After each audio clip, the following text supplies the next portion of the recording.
कुछ तो मजबूरियां रही होंगी, यूं ही कोई बेवफा नहीं होता। एक नौजवान जब मध्य प्रदेश के सागर जिले की सागर विधानसभा से कांग्रेस से चुनाव लड़ा तो 2018 में वक्त है बदलाव का नारा बुलंद था। कांग्रेस तूफान पर थी, साथ ही किसान कर्ज माफी और बेरोजगारों को 4,000 रुपये भत्ता जैसी कांग्रेस की घोषणाओं ने प्रदेश में कांग्रेस का माहौल बना दिया था। सागर से नेवी जैन को कांग्रेस ने अपना उम्मीदवार बनाया, लेकिन अंतिम 3 दिन में कांग्रेस की आपसी खींचतान से नेवी जैन चुनाव हार गए। 15 महीने बाद जब कमलनाथ सरकार गिरी तो कुछ महीने बाद नेवी जैन ने भारतीय जनता पार्टी का दामन थाम लिया। उन्हें लगा कि भाजपा में विकास पर जोर दिया जाता है, भाजपा कार्यकर्ताओं की पार्टी है, भाजपा में देश के प्रति समर्पण है। बस इन्हीं वजह से और कांग्रेस से खपा होकर वो भारतीय जनता पार्टी में शामिल हो गए। क्या कहते हैं भाजपा में आकर नेवी जैन, जरा आप ही सुन लें, क्योंकि वो इस वक्त मंत्री भूपिंदर सिंह के बेहद खास है और उन्हें पार्टी में बड़ी जिम्मेदारी देने वाली बात चल पड़ी। तो नेवी जैन को आप सुन लीजिए। नमस्कार, मैं हूं ब्रह्मदत्त दुबे, आप सागर एक्सप्रेस न्यूज़ के साथ हैं। आज हम भारतीय जनता पार्टी के एक युवा नेता के साथ हैं और बात होगी इस वजह से कि ये कांग्रेस से भारतीय जनता पार्टी में आए। तमाम बातें होती हैं कि जो कांग्रेस में शोहरत इज्जत नहीं मिलती थी, जो मिलती थी माफ़ कीजिए, वो भारतीय जनता पार्टी में नहीं मिलती। ये आरोप लगते रहे उन कांग्रेसियों में जो भारतीय जनता पार्टी में आए। लेकिन हम फिर कहेंगे कि एक बहुत अच्छा उदाहरण है कि कभी कभी जो कांग्रेस से नाराज़ होकर भाजपा में आए हैं उनका भाजपा क्या उपयोग ले रही है, क्योंकि वो कांग्रेस की पूरी रणनीति जानते। चुनाव का वक्त है, अगर भाजपा गर्दिश में है और भाजपा के तमाम ओपिनियन पोल ये कह रहे हैं कि भारतीय जनता पार्टी सरकार में नहीं आएगी, तब ऐसी शख्सों का, ऐसे नेताओं का क्या उपयोग हो। आज हम मुखातिब होंगे नेवी जैन साहब से। बहुत बहुत स्वागत है भाई साहब। नमस्कार वीडियो भाई। सागर विधानसभा में आप कांग्रेस में रहे, चुनाव भी लड़े 2018। हालांकि कुछ यहाँ वहाँ कांग्रेस की आदत है, जो कि आप जानते ही रहे हो, कुछ यहाँ चले गए, कुछ वहाँ चले गए और बहुत कम लोग आपके साथ खड़े रहे। देखिए, ये तो सबका अपना अपना निजी स्वभाव है और सबकी अपनी निजी पसंद है। बाकी मेरा तो ऐसा मानना है कि आप जिस पार्टी में हैं आपको पूरी ईमानदारी से कार्य करना चाहिए, क्योंकि पार्टी हमारे लिए माँ समान होती है। हम उसके लिए मेहनत करते हैं और उसी से हमारी पहचान होती है। आज हम जिस पार्टी में हैं उसके लिए पूरी ईमानदारी से, पूरी शिद्दत से कार्य करें, यही हमारी जवाबदारी है और हमको ये पूरी ईमानदारी के साथ करना चाहिए। हम तो एक वो शेर है कि कुछ तो मजबूरियाँ नहीं होंगी, यूं ही कोई बेवफा नहीं होता। जब कांग्रेस छोड़ी, भाजपा में आने के क्या कारण रहे? देखिए, भाजपा को मैंने पसंद किया, भाजपा की नीतियों को मैंने पसंद किया और भाजपा की जो आइडियोलॉजी है, आज हम जिस समाज में रहते हैं, आज हमारी जो संस्कृति है, हम हिंदुस्तान के लोगों को हमारी संस्कृति से ही पहचाना जाता है। जब विकास की बात आती है, आज विकास के मुद्दों पर आप देखिए, विकास के लिए आगे बढ़कर कार्य करती है। आज जिस प्रकार का इंफ्रास्ट्रक्चर हमारे सागर में है, चाहे समूचे मध्य प्रदेश में है, पहले का मध्य प्रदेश भी आपने देखा है, किसी से छुपा नहीं है, और आज का मध्य प्रदेश भी आप देख रहे हैं। जब से शिवराज जी की सरकार आई है, जब से मोदी जी प्रधानमंत्री बने हैं, निश्चित मध्य प्रदेश बल्कि पूरे हिंदुस्तान में जो विकास की नीतियां तेज़ी से बढ़ रही हैं। आप ज़्यादा दूर क्यों जाते हैं, हमारा सागर ही आज स्मार्ट सिटी प्रोजेक्ट जैसी योजना बनी, उसमें हमारा सागर सम्मिलित हुआ और आज चारों तरफ विकास करने का प्रयास काफ़ी तेज़ी से हो रहा है। काफ़ी फंड हमारे सागर में आया और बहुत सारी ऐसी बुनियादी चीज़ें हैं जो स्मार्ट सिटी के माध्यम से कवर भी हुई हैं। हम ये भी कह सकते हैं कि भारतीय जनता पार्टी के सिटिंग विधायक हैं तो, लेकिन आपको विकल्प के तौर पे भी पार्टी अगर चाहे तो आपका उपयोग कर सकती है, आपको चुनाव में भी लड़ा सकती है। देखिए, मैं तो पार्टी के लिए काम करता हूँ और पार्टी के लिए कार्य कर भी रहा हूँ, और पार्टी जो भी जवाबदारी हमें देना उचित समझेगी उसको पूरी ईमानदारी के साथ मैं निभाऊंगा, ये मेरा प्रयास होगा। नेवी जैन अपने आप को भाजपा में कहाँ देखते हैं? मैं तो अपने आप को एक भाजपा का कार्यकर्ता के रूप में देखता हूं और मैं चाहता हूं कि मैं भविष्य में एक ऐसे कार्यकर्ता के रूप में रहूं कि जहां भी पार्टी को आवश्यकता हो या पार्टी को लगे कि ये कार्य बड़ी मुस्तैदी के साथ होना चाहिए, वहां मेरा चयन हो और इस काबिल मैं अपने आप को पार्टी के सामने उस पटल पर रख सकूं, मुझे बड़ी खुशी होगी और मेरा प्रयास होगा कि मैं निश्चित मेहनत कर उस मुकाम तक पहुँचूँ और पार्टी के लिए पूरी ईमानदारी से कार्य करूँ।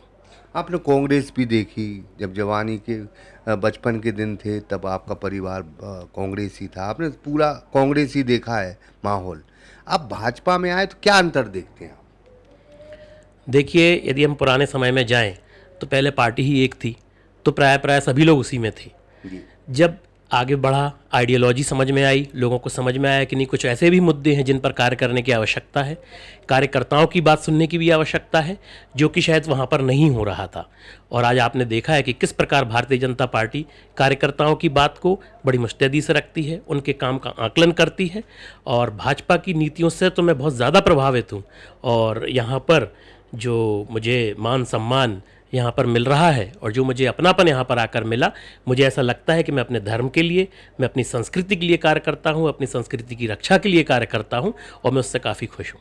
मतलब हम ये कह सकते हैं कि कांग्रेस की आप रीति नीति, सिद्धांत, चुनाव लड़ने की शैली सब कुछ जानते हैं, उसका कितना उपयोग ले रही है भाजपा आपसे? देखिए, मेरा ऐसा मानना है कि चुनाव जो होता है वह तो आम जन की राय होती है और आम जन का मशवरा होता है, और वह अपने मत को उस वोट के माध्यम से रखते हैं। तो आपका कार्य ऐसा होना चाहिए, आप उन मुद्दों को लेकर जनता के बीच जाएं, क्योंकि चुनाव तो सिर्फ जनता ही वोट डालकर आपको जिता सकती है और कोई तो जिता नहीं सकता। आपकी कार्यशैली ऐसी होना चाहिए, आपकी समाज सेवा ऐसी होना चाहिए।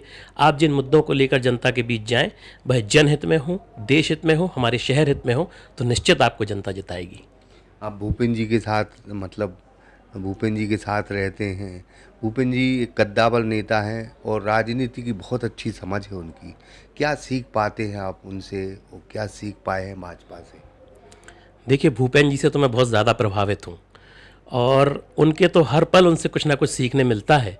जिस प्रकार की सादगी उनमें है और जिस प्रकार का जनसेवा का जुनून उनके अंदर है, जिस प्रकार विकास का जुनून उनके अंदर है, मैं समझता हूँ कि खुरई विधानसभा जैसा तो डेवलपमेंट शायद मुझे नहीं लगता कि कहीं और हुआ होगा। और उनकी तो हर एक चीज़ सीखने वाली है, और मैं प्रयास करता हूँ कि जब जब उनके साथ होता हूँ, उनके जो भी उनकी कार्यशैली जनहित की, विकास हित की है, उसे मैं ग्रहण करूं और भविष्य में उन पर चलते हुए अपने शहर के लिए, अपने क्षेत्र के लिए, अपने ज़िले के लिए जो कुछ भी कर सकता हूं, निश्चित उसे अच्छे से अच्छे रूप में करूं। सागर में भारतीय जनता पार्टी पे आरोप लगते रहे हैं कि लाखा बंजारा झील की दुर्दशा हो गई, विकास कार्य हुए हैं, उनमें भ्रष्टाचार हुआ है। इन आरोपों के जवाब भाजपा कैसे देना चाहिए भाजपा को, और आप अपने नज़रिए से कैसे देखते हैं? देखिए, क्या है, कांग्रेस ने खुद तो जब सरकार रही कुछ काम हुए नहीं। हमें भी याद है कुछ समय पहले जब कांग्रेस की सरकार हुआ करती थी, कुछ 15-20 साल पहले की अपन जब बात करें, तो आज से 20 साल पहले ऐसी परिस्थिति थी जब भोपाल जाना होता था यदि सड़क के माध्यम से, तो जो मात्र 2.5-3 घंटे का रास्ता होता था, कई बार हमें 6-6 घंटे लग जाया करते थे। और बिना गाड़ी के पंचर हुए भोपाल पहुँचे हों, मुझे तो ऐसा बहुत याद नहीं है। 1-2 बार पंचर रास्ते में होता ही था। इस प्रकार की दुर्दशा उस समय हो चुकी थी। कितनी बिजली हमें मिलती थी, आप सबको वो मैं तो उस समय को याद भी नहीं करना चाहता हूँ, क्योंकि लेकिन आज जिस प्रकार का माहौल और जिस प्रकार का विकास भारतीय जनता पार्टी के अंदर हो रहा है, और जिस प्रकार क्या है, सुविधाएं तो काफ़ी होती हैं, लेकिन हर एक चीज़ को सुनिश्चित तरीके से करना, उसको प्रॉपर मैनेजमेंट के साथ करना, वो भी उतना ही आवश्यक होता है। और पूरी मशीनरी को किस प्रकार से उपयोग किया जाए, विकास के हित में लगाया जाए, इन सब चीज़ों का बड़ा अच्छा प्रबंधन भारतीय जनता पार्टी के नेतागण यहाँ पर बहुत अच्छे से कर रहे हैं। आदरणीय शिवराज जी कर रहे हैं, आदरणीय मोदी जी कर रहे हैं, और भूपेंद्र जी की तो मैं आपसे पहले ही कह चुका हूँ कि उनके प्रबंधन की तो आप सब जानते ही हैं कि कितना अच्छा, कितने उच्च कोटि का प्रबंधन वो करते हैं। तो ये सब चीज़ें सीखनी चाहिए। और वो तो कांग्रेस के पास चूँकि मुद्दे नहीं होते हैं, जो विकास हो रहा है, यदि 100 में से 99% विकास हो रहा है, तो वो उस 1% को लेकर रोते रहते हैं कि ये नहीं हो रहा है, ये नहीं हो रहा है। लेकिन मैं उन्हें ये भी बता दूं कि जो 1% रह गया है, वो भी आप निश्चिंत रहिए, बहुत जल्दी होने ही वाला है। हमने तो देखा है भूपेंद्र जी के साथ जो भी रहा है, उसको एक ना एक मुकाम जरूर मिला है। सुशील तिवारी हों या अन्य कोई नेता हों, संतोष रोहित वगैरह हों, आप हमें लगता है कि कुछ बहुत अच्छे मुकाम पर जाने वाले हैं। ये तो धन्यवाद, आपने ऐसा सोचा मेरे लिए। मैं तो पार्टी के कार्यकर्ता के रूप में काम करता हूँ, अपने नेता के लिए समर्पित रहना जानता हूँ, और मेरा प्रयास रहता है कि जो भी जवाबदारी मुझे मिले मैं उसको पूर्णतः निभाऊँ। और जो मेरे हिस्से का कार्य है वो मैं कर रहा हूँ, और जो हमारे माननीय लोगों के सोचने का कार्य है, मुझे विश्वास है कि वो लोग सोचते हैं और अपनों के लिए करते हैं। तो 2018 में जिस अंदाज में भाजपा पर आप प्रहार करते थे, क्योंकि चुनाव लड़े हैं, कोई बात दूसरी नहीं, लेकिन आज जब नेवी जैन को हम देख रहे हैं तो बिल्कुल भारतीय जनता पार्टी के कार्यकर्ता बनकर सारी चीज़ों को बहुत अच्छे से जवाब दे रहे हैं। नहीं, देखिए, मैंने तो सागर के विकास की बात शुरू से करी और आज भी कर रहा हूँ। जब सागर में विकास नहीं दिखता था तो मैंने खुल के बोला कि सागर में विकास नहीं दिख रहा है। आज जब विकास दिख रहा है तो मैंने आपके सामने रखा कि देखिए विकास दिख रहा है। और मेरी बात में यदि आपको कहीं कमी लगती है तो आप स्वयं जनता से पूछ सकते हैं। और आप लोगों की तो खुद ही नज़र इतनी पैनी है कि आप हर एक चीज़ पर ध्यान देते हैं। और निश्चित आज सागर जो विकास के पथ पर आगे बढ़ रहा है उसके लिए मैं भारतीय जनता पार्टी की सरकार का, मोदी जी का, शिवराज जी का, सभी लोगों का धन्यवाद देना चाहूँगा कि हमारा सागर आगे बढ़ रहा है। मुझे तो इसी बात की खुशी है क्योंकि मेरी लड़ाई मेरे सागर के लिए है और मैं अपने सागर को आगे बढ़ता देखना चाह रहा हूँ। आदरणीय आपके चैनल के माध्यम से आदरणीय मोदी जी का भी धन्यवाद देना चाहूँगा जो उन्होंने इतनी बड़ी रिफाइनरी की लगभग 50,000 करोड़ की सौगात दी है, जिससे एक बहुत अच्छा इंडस्ट्रियल एरिया हमारे सागर के पास डेवलप हो रहा है। जैसे कि इंदौर के निकट धार और पीतमपुर जैसे इंडस्ट्रियल एरिया आए और आज इंदौर इतने महानगरों में पहुंचने वाला है, उस प्रकार हमारे सागर के निकट भी इस प्रकार के इंडस्ट्रियल एरिया आ रहा है। ये बड़ी खुशी की बात है। हमारे सागर के व्यापारियों के लिए व्यापार बढ़ेगा और आने वाले वक्त में हमारे सागर के व्यापारी भी अपने आपके चैनल से एक और, चूँकि आपने बहुत अच्छी बात छेड़ी है, एक जनहित की बहुत अच्छी बात करना चाहूँगा। काफ़ी दिन से सोच रहा था मैं अपने सागर के व्यापारी भाइयों से भी एक निवेदन करना चाहूँगा कि आप अब अपने काम की गुणवत्ता को भी थोड़ा बढ़ाने का प्रयास करें। क्योंकि जब बड़ी बड़ी इंडस्ट्रीज़ आती हैं तो वो आपको बार बार मौका नहीं देंगी। यदि उनको लगता है कि हमें सागर के माध्यम से कोई कार्य कराने हैं तो जब वो आपको मौका दें तो हमारे कारीगर इतने कुशल हों, हमारे व्यापारी इतने कुशल हों कि जब वह कार्य अपन को सौंपें तो अपन उस पर खरे उतरना चाहिए, ताकि ऐसा ना हो कि एक बार वो आपको काम सौंपें और हम उसमें पीछे रह जाए, ताकि बाहर के लोगों को वो अपॉर्चुनिटी ना मिल जाए जो हम सागर वालों को मिल सकती है। तो मैं व्यापारी भाइयों से ये निवेदन करना चाहूँगा कि अपने काम में थोड़ा सा प्रोफेशनलिज्म लाएं और अच्छे तरीके से उस कार्य को करें। क्योंकि आने वाला वक्त बहुत अच्छा हमारे सागर के इंडस्ट्रियलिस्ट के लिए होने वाला है, बहुत अच्छा हमारे सागर के व्यापारी भाइयों के लिए होने वाला है। इन अपॉर्चुनिटीज़ को आप लोग ढूंढें और आगे बढ़कर इसका जो भी इसकी सुविधाएं आप लोगों को मिल सकती हैं, जो व्यापार को आप बढ़ा सकते हैं, निश्चित बढ़ाइए। मैं आपके साथ हूं। जहां आपको मेरी मदद की आवश्यकता है मैं ज़रूर आपका साथ दूँ। नगरीय प्रशासन मंत्री ने जब इस युवा नेता का कुलपति मैडम से परिचय करवाया था और कहा था कि भविष्य के नेता हैं, क्या महसूस किया था आपने जब खुद मंत्री ने कहा था कि ये साहब भविष्य के नेता हैं हमारे? जी, बड़ी सौभाग्य की बात है कि माननीय भूपेंद्र जी ने मुझ पर इतना विश्वास जताते हुए और इतना स्नेह उनका जो मेरे प्रति है, मैं तो अपने आप को एक कार्यकर्ता के रूप में उनके लिए समर्पित हूँ। और जो भी जवाबदारी मुझे मिले मैं प्रयास करूँगा कि सशब्द उनके जो भी मुझे जवाबदारी मिले उसे पूर्ण करने का प्रयास करूँ और उनके लिए जो भी हो सके मैं करने का प्रयास करूँगा। भूपेंद्र जी की बातों में बड़े संकेत रहते हैं। बहुत बड़े नेता हैं और उनका आदर करता हूं और क्या कह दूं। जो चीज़ उन्होंने बोली है मुझे खुशी है कि उन्होंने मुझे इस योग्य समझा और मेरा प्रयास होगा कि उस योग्यता पर खरा उतरूं और भविष्य में उस चीज़ को पूर्णतः निभाने का प्रयास करूंगा। जिस अंदाज में भाजपा टिकट वितरण कर रही है, मैंने किसी चेहरे को अचानक उतार रही है, पता ही नहीं चल रहा है किसी को।